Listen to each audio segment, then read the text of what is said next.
We all have two basic spiritual needs that we must discover. The first spiritual need is to discover who we really are in the presence of God. Hebrews 4:12-13 says, "For the word of God is living and active, sharper than any two-edged sword, piercing to the division of soul and of spirit, of joints and of marrow, and discerning the thoughts and intentions of the heart. And no creature is hidden from his sight, but are all naked and exposed to the eyes of him to whom we must give account." When the Word of God is expounded in the power of the Holy Spirit, a person is forced, under its influence, to see themselves in all of their sinfulness.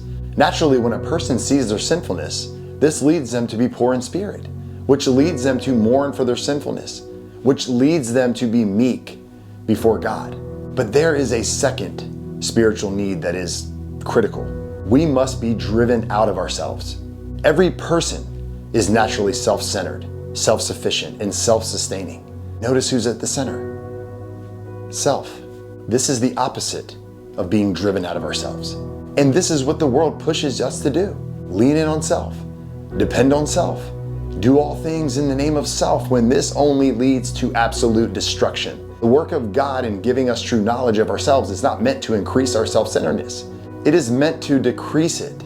It is meant to humble us. Once we have discovered that we have no hope in ourselves, we learn to run to Jesus to meet our needs as well as the needs of the world around us. Jesus alone has the power to change a heart of stone that desires selfishness to a heart of flesh that recognizes their spiritual bankruptcy. It is then that a person hungers and thirsts for the righteousness of God.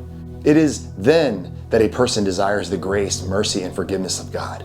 The Bible tells us that God will fill the broken. He will fill the needy. He will fill the desperate. This change from a heart dominated by and absorbed with itself to a heart that reaches out for God and to others marks the turning point from immaturity to maturity spiritually.